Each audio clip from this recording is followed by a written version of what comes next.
Assalamualaikum warahmatullahi wabarakatuh. Apa kabar teman-teman? Semoga sehat selalu ya. Oke, hari ini kita akan lanjutkan kembali materi yang sudah kita pelajari pekan kemarin.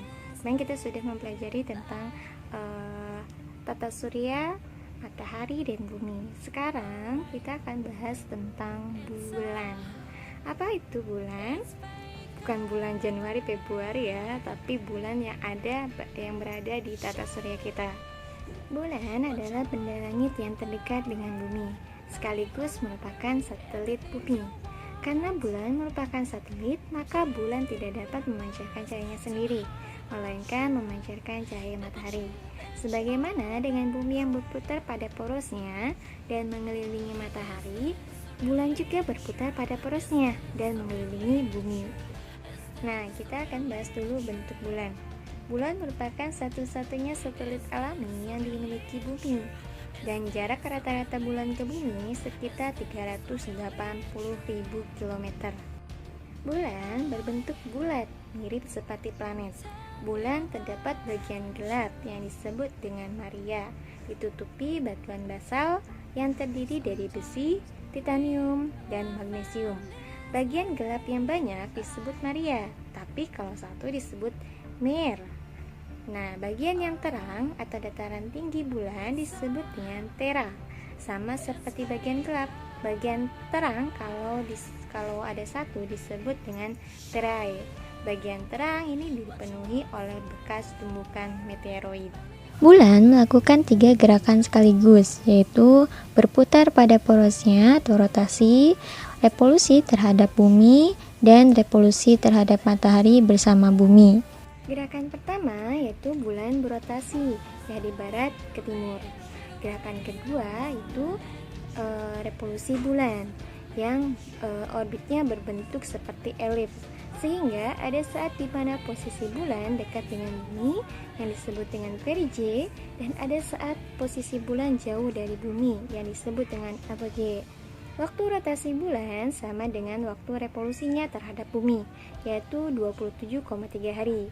Oleh karena itu, permukaan bulan yang menghadap bumi selalu sama. Dan gerakan yang ketiga yaitu bulan bersama bumi mengelilingi matahari yang membutuhkan waktu sekitar 365 hari. Dampak dari pergerakan bulan diantaranya adalah pertama, pasang air laut. Pasang adalah peristiwa naiknya permukaan air laut, sedangkan surut adalah peristiwa turunnya permukaan air laut. Pasang surut air laut terjadi akibat pengaruh gravitasi matahari dan gravitasi bulan. Berdasarkan posisi matahari, bulan, dan bumi, terdapat 2 macam jenis pasang, yaitu pasang purnama dan pasang perbani. Pasang purnama terjadi ketika bumi, bulan, dan matahari berada dalam satu garis lurus atau ketika bulan purnama. Kombinasi dari gravitasi bulan ke bumi dan gravitasi matahari ke bumi akan saling menguatkan, sehingga akan dihasilkan pasang tinggi yang tinggi dan pasang rendah yang rendah. Jadi pasang dan surutnya air laut jauh lebih besar dibandingkan tinggi muka air rata-rata.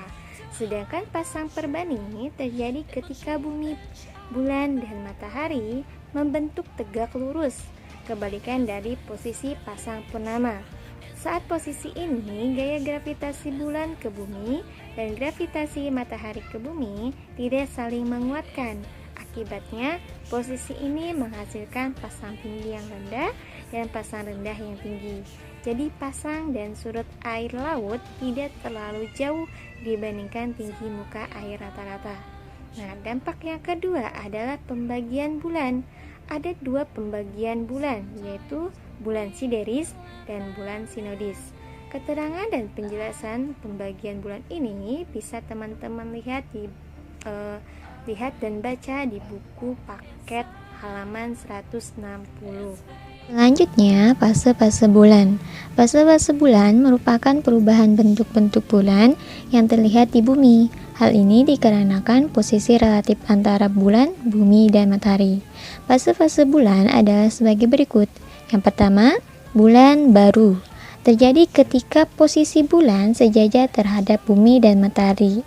Pada posisi ini, dari bumi hanya terlihat bagian bulan yang gelap. Jadi bulan seolah-olah tak terlihat dari bumi, karena hanya bagian gelap saja yang terlihat. Lantas, fase yang kedua adalah fase bulan sabit.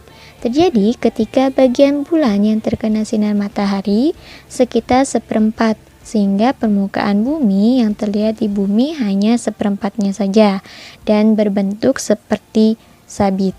Yang ketiga adalah fase bulan separuh. Terjadi ketika bagian bulan yang terkena sinar matahari sekitar separuhnya, sehingga yang terlihat dari bumi juga separuhnya. Pada posisi ini terlihat seolah-olah bulan setengah gelap dan setengah terang. Fase yang selanjutnya adalah fase bulan cembung. Fase bulan cembung terjadi ketika bagian bulan yang terkena sinar matahari 3/4-nya yang terlihat dari bumi, hanya 3/4 bagian bulan. Akibatnya bentuknya menjadi terlihat cembung. Selanjutnya adalah fase bulan purnama. Terjadi ketika semua bagian bulan terkena sinar matahari, begitu juga yang terlihat di bumi. Akibatnya kita dapat melihat bulan purnama. Pada posisi ini, bulan, bumi, dan matahari sejajar atau berada dalam satu garis lurus. Disebut dengan fase bulan atau disebut dengan fase bulan penuh. Setelah fase bulan purnama, bulan bergerak kembali ke fase bulan cembung, fase bulan setengah, fase bulan sabit, dan terakhir kembali ke fase bulan baru. Nah, sekarang kita akan bahas tentang gerhana. Apa itu gerhana? Gerhana adalah fenomena yang terjadi ketika ada benda langit yang bergerak ke dalam bayangan benda langit lainnya.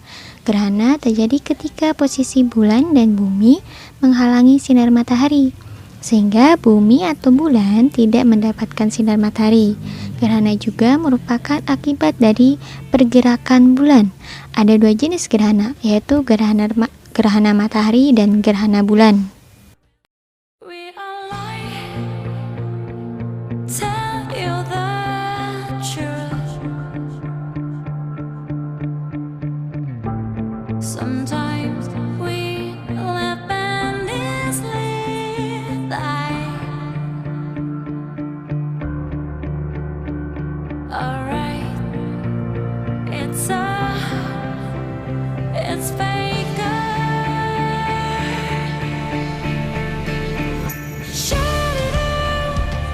What you want for the world, money, honor, beauty, everything you want.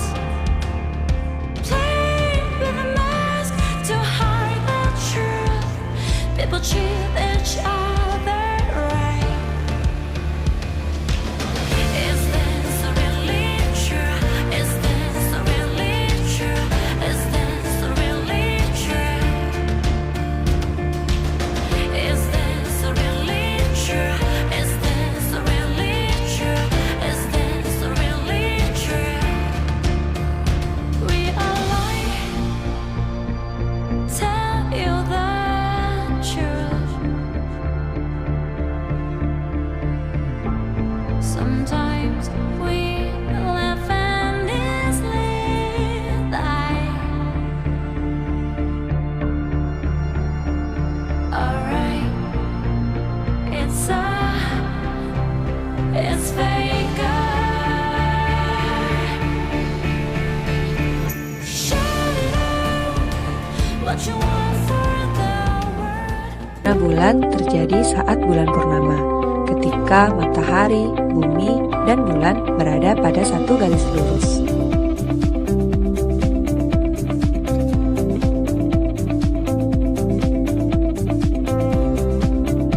Gerhana bulan total terjadi ketika bulan berada pada umbra bumi. Kemudian gerhana bulan sebagian terjadi ketika bulan berada pada penumbra bumi. Nah, itu adalah materi terakhir untuk semester 2 ini. Dan kebetulan hari ini adalah pekan terakhir teman-teman belajar sebelum libur lebaran. Dan persiapkan juga ya untuk ujian akhir semester yang saya akan memberikan kisi-kisinya, yaitu silakan teman-teman belajar akan diujikan. Oke, cukup sekian karena hari ini adalah hari terakhir KBM dari saya. Mohon maaf lahir batin. Assalamualaikum warahmatullahi wabarakatuh.